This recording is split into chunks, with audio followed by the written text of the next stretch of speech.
ചെറിയ ബജറ്റ് സിനിമകളെ കൈപിടിച്ചുയർത്താൻ നിർണായക നീക്കവുമായി ഫിലിം ചേംബർ. ചെറിയ ബജറ്റ് സിനിമകൾക്കും തിയേറ്ററുകളിൽ പ്രൈം ടൈം ഷോ നൽകാനാണ് തീരുമാനം. വീക്കെൻഡുകളിൽ വൈകിട്ട് 6 മണിക്ക് ശേഷമുള്ള ഷോ നൽകാനാണ് തീരുമാനം. നിർമ്മാതാക്കൾക്കും തിയേറ്ററുകൾ ഉടമകൾക്കുമായുള്ള ചർച്ചയ്ക്ക് ശേഷമാകും അന്തിമമായി തീരുമാനം കൈക്കൊള്ളുക. സൈഫുന്നിസ അലിയാർ കൂടുതൽ വിശദാംശങ്ങൾ പങ്കുവയ്ക്കും. സംഗീത, തീർച്ചയായും പുതുതായി സിനിമയിലേക്ക് എത്തുന്നവർ വലിയ ബജറ്റിലൊന്നും ആയിരിക്കില്ല സിനിമ എടുക്കുന്നത്, ചെറിയ ബജറ്റ് ചിത്രങ്ങളായിരിക്കും. പക്ഷേ ഇതെല്ലാം തന്നെ തിയേറ്ററുകളിൽ ആദ്യത്തെ ഒരാഴ്ച മാത്രം ഫുൾ ഷോ കിട്ടുകയും പിന്നീട് 2 ഷോയിലേക്കോ 1 ഷോയിലേക്കൊക്കെ മാറുകയൊക്കെ ചെയ്യുന്നതാണ് നമ്മൾ സാധാരണ കണ്ടുവരുന്നത്. പക്ഷേ കുറച്ചധികം ദിവസത്തേക്കെങ്കിലും പോലും ഈ സിനിമകളുടെ പ്രൈം ടൈം ഷോ നിലനിർത്താനാണ് ഇപ്പോൾ ഫിലിം ചേംബർ ആലോചിക്കുന്നത്.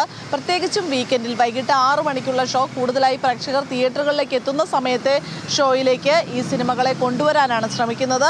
കാരണം പല സിനിമകളും തിയേറ്ററുകളിൽ പരാജയപ്പെടുകയും അല്ലെങ്കിൽ ആളില്ലാതെ വരികയും പിന്നീട് OTTയിലോ അല്ലെങ്കിൽ മറ്റ് പ്ലാറ്റ്ഫോമുകളിലോ എല്ലാം തന്നെ റിലീസ് ചെയ്യുമ്പോൾ അത് വലിയ രീതിയിൽ പ്രേക്ഷകർ ഏറ്റെടുക്കുകയും ചെയ്യുന്ന സാഹചര്യമുണ്ട്. അത് പല സിനിമകളും ഉദാഹരണമായി തന്നെ നമ്മൾ കണ്ടിട്ടുമുള്ളതാണ്. പക്ഷേ തിയേറ്ററുകളിൽ ആൾ കയറുന്നില്ല. അതായത് 1-2 ദിവസം സിനിമയ്ക്ക് നല്ല അഭിപ്രായം കിട്ടിയില്ല, അതല്ലെങ്കിൽ ആൾ കുറവാണ്, അങ്ങനെ കണ്ടു കഴിഞ്ഞാൽ സാധാരണ തിയേറ്റർ ഉടമകളും ചെയ്യുന്ന രീതിയാണ് മറ്റ് സിനിമകൾ കൂടുതൽ ഷോ നൽകുക, കളക്ഷൻ കൂടുതലുള്ള സിനിമകൾക്ക്. പക്ഷേ അതങ്ങനെയല്ല. നിലവിലെ തീരുമാനം അനുസരിച്ച് ഫിലിം ചേംബർ ഫിയോക്കുമായി, തിയേറ്റർ ഉടമകളുടെ സംഘടനയായ ഫിയോക്കുമായും ഒപ്പം തന്നെ ഫിലിം പ്രൊഡ്യൂസേഴ്സ് അസോസിയേഷനുമായി ചർച്ച ചെയ്യാനാണ് ആലോചിച്ചിരിക്കുന്നത്.